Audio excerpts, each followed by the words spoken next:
നിന്റെ കുടുംബം ഇങ്ങനെ കുട്ടിച്ചോറാക്കിയതിന്റെ പിന്നില് അപ്പച്ചിയും വിദ്യയും മാത്രമാണോ അതോ അച്ഛനും കൂടി ഉണ്ടോന്നാ ഇപ്പൊ എന്റെ സംശയം. ഏട്ടാ, അവര് അച്ഛൻ പറഞ്ഞ ഗൈനക്കോളജിസ്റ്റിനെ കാണിച്ചപ്പോഴാണല്ലോ വന്ദനയുടെ മരുന്നുകൾ ദോഷം ചെയ്യുന്നവയാണെന്നറിഞ്ഞത്. ഏട്ടൻ എന്തൊക്കെയാ പറയുന്നത്? ഞാൻ ഹരിതയൊന്ന് കാണട്ടെ. അമ്മ വാ. ആ ആ ആ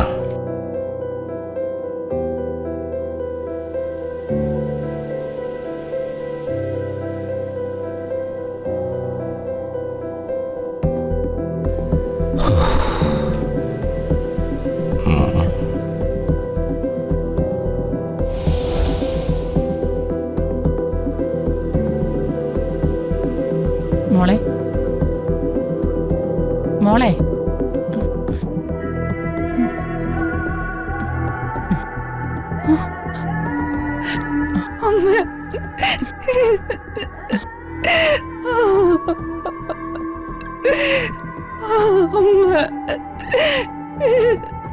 എന്താ മോളെ, എന്താ നിനക്ക് പറ്റി?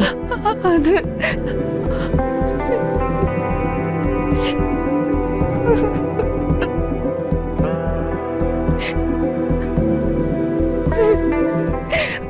അമ്മ, എനിക്ക് പേടിയാവുന്ന അമ്മ. എന്റെ വയറ്റിലെ ഈ കുഞ്ഞിനെ അവര് നശിപ്പിക്കും. ആരാ എന്റെ മോളുടെ കുഞ്ഞിനെ നശിപ്പിക്കുന്നത്? വേറെ ആരാ? വന്ദന തന്നെ. മോളെ, അരുതാത്തൊന്നും നീ പറയല്ലേ. വന്ദന നിന്റെ ഏട്ടന്റെ ഭാര്യയല്ലേ? ഏട്ടത്തി അമ്മയ്ക്ക് സമാനമാണെന്നുള്ള കാര്യം എന്റെ മോള് മറക്കല്ലേ. ഞാനിതൊന്നും വെറുതെ പറഞ്ഞതല്ല, വ്യക്തമായ തെളിവ് കിട്ടിയിട്ടാ. തെളിവോ? എന്ത് തെളിവ്? എന്റെ പ്രസവക്കൂട്ടുകളും മരുന്നുകളും ഒക്കെ തയ്യാറാക്കി തന്നത് അവരായിരുന്നു.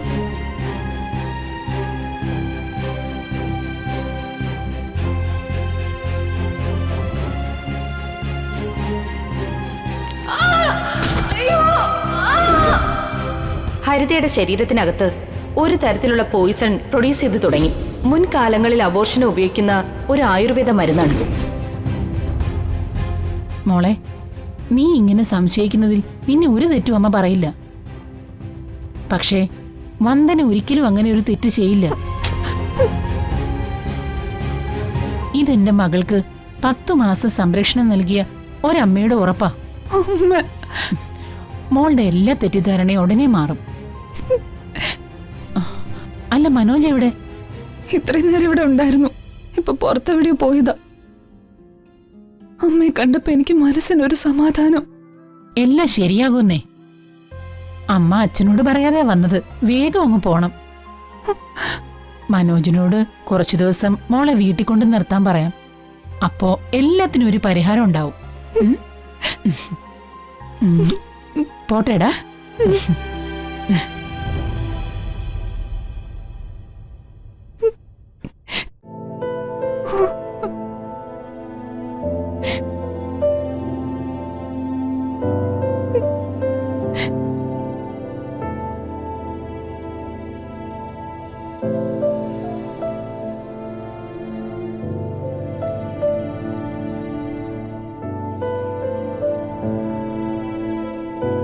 ഏട്ടാ, ഏട്ടൻ തന്നെ ഇവിടെ തന്നെ നിന്നത്?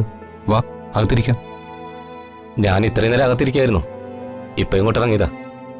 ഇവിടെ ആകുമ്പോ നല്ല തണുപ്പുണ്ട്. ഈ ചൂട് സമയത്തോ? ജഗ, ഒരു ചെറിയ തണുത്ത കാറ്റ് ഈ ചൂടിന്റെ തീഷ്ണത കുറയ്ക്കുന്നുണ്ട്. ഉള്ളും കൂടി പൊള്ളിയിരിക്കുന്നോണ്ടായിരിക്കാം എനിക്ക് ആ കാറ്റടിക്കാത്തത്. ജഗ, കാര്യങ്ങളൊക്കെ ഞാൻ അറിഞ്ഞു. നീ ഇപ്പോ ഒരു താഴ്ന്ന ലെവലിലെ വെറും പ്രാരാബ്ധക്കാരനായി അല്ലേ? പ്രശ്നങ്ങളുടെ മുകളിൽ ചവിട്ടി നടക്കുന്നവൻ. ഏട്ടാ, എനിക്കെന്നും സാധാരണക്കാരുടെ പ്രശ്നങ്ങളിൽ ഇടപെടുന്നതായിരുന്നു ഇഷ്ടം.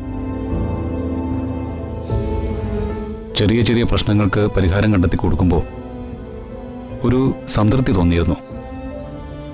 ഇപ്പോ സ്വന്തം പ്രശ്നങ്ങൾക്ക് പരിഹാരം കാണാനാവാതെ ഞാൻ ഒരുക്കി തീരുക. ചിലപ്പോ ഏട്ടൻ എന്നെ വന്നൊന്ന് ചേർത്ത് പിടിച്ച് ആശ്വസിപ്പിച്ചിരുന്നെങ്കിലെന്ന് തോന്നും. മോനെ, എനിക്കൊരു കുഞ്ഞില്ല. അതുകൊണ്ട് ഞാൻ എൻ്റെ അനുജനും മോനും ഒക്കെ ആയിട്ട് കാണുന്നത് അത് നിന്നെ തന്നെയാ. നീ ഈ നാട് ഭരിക്കുന്നൊരു മന്ത്രിയാകണമെന്ന് നമ്മുടെ അച്ഛനേക്കാളും ആഗ്രഹിച്ചത് ഞാനായിരുന്നു. പക്ഷേ ചായ ദാ, എനിക്കിപ്പോ വേണ്ട. നിങ്ങൾ ഊണ് കഴിച്ചിട്ട് പോയാ മതി. ഓ,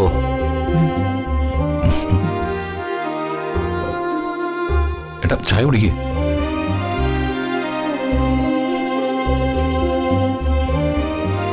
ജഗ, ഒരു ഭാഗത്ത് സ്വന്തം കൂടപ്പിറപ്പും മറുഭാഗത്ത് താലി കെട്ടിയ ഭാര്യയും. നിന്റെ അവസ്ഥ എനിക്ക് മനസ്സിലാവും.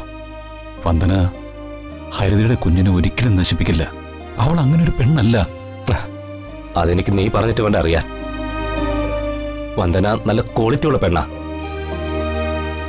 എന്റെ ഭാര്യ വിദ്യ അപ്പച്ചിയുമായി ചേർന്ന് അവളെ ഉപദ്രവിക്കുമ്പോഴും ഒരു ഏട്ടൻ എന്ന ബഹുമാനവും പരിഗണനയും അവളെനിക്ക് തരുമായിരുന്നു. നമ്മുടെ കുടുംബത്തില് പണവും പദവിയൊക്കെ ഉള്ള ഒരുപാട് പേരുണ്ടാവും. അവർക്കൊന്നും മാധവൻ നായരുടെ മക്കളുടെ ക്വാളിറ്റി ഉണ്ടാവണമെന്നില്ല. നിന്റെ കുടുംബം ഇങ്ങനെ കുട്ടിച്ചോറാക്കിയതിന്റെ പിന്നില് അപ്പച്ചിയും വിദ്യയും മാത്രമാണോ അതോ അച്ഛനും കൂടി ഉണ്ടോന്നാ ഇപ്പൊ എന്റെ സംശയം. ഏട്ടാ അവര് അച്ഛൻ പറഞ്ഞ ഗൈനക്കോളജിസ്റ്റിനെ കാണിച്ചപ്പോഴാണല്ലോ വന്ദനയുടെ മരുന്നുകൾ ദോഷം ചെയ്യുന്നവയാണെന്നറിഞ്ഞത്. ഏട്ടൻ എന്തൊക്കെയാ പറയുന്നത്? അച്ഛൻ ഇന്നലെയും കൂടെ എന്നെ കൊണ്ട് ആ വികസന രേഖ ഉണ്ടാക്കിച്ചല്ലേ. മാത്രമല്ല രാവിലെ പലഹാരം തന്നാണ് വിട്ടത്. അച്ഛൻ ഒരിക്കലും. ജഗ, നമ്മുടെ അച്ഛൻ നല്ലൊരു രാഷ്ട്രീയക്കാരനാ. അച്ഛനെ നിന്നേക്കാൾ 4-5 ഓണങ്ങൾക്ക് മുന്നേ ഞാൻ കണ്ടു തുടങ്ങിയതാ. ഇതിനിടയിൽ ഞാനും വന്ദനയായിട്ട് ചില പ്രശ്നങ്ങളുണ്ടായി. ഒരർത്ഥത്തിൽ പറഞ്ഞാൽ ഞാൻ ഈ വീട്ടില് തികച്ചും ഒറ്റപ്പെട്ടു എന്ന് തന്നെ പറയാം.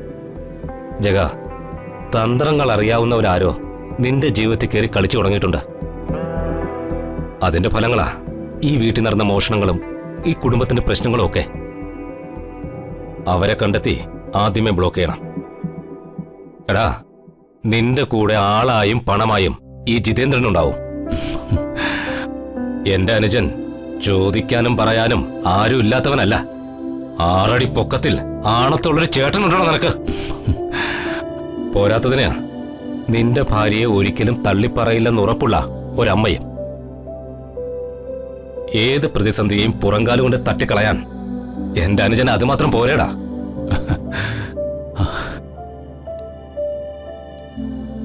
മതി, അത് മാത്രം മതി. എപ്പോഴൊക്കെയോ ഞാൻ ഒന്നുമില്ലാത്തതിനാന്ന് കരുതി തളർന്നു പോയിട്ടുണ്ട്. ഇനി അതുണ്ടാവില്ല.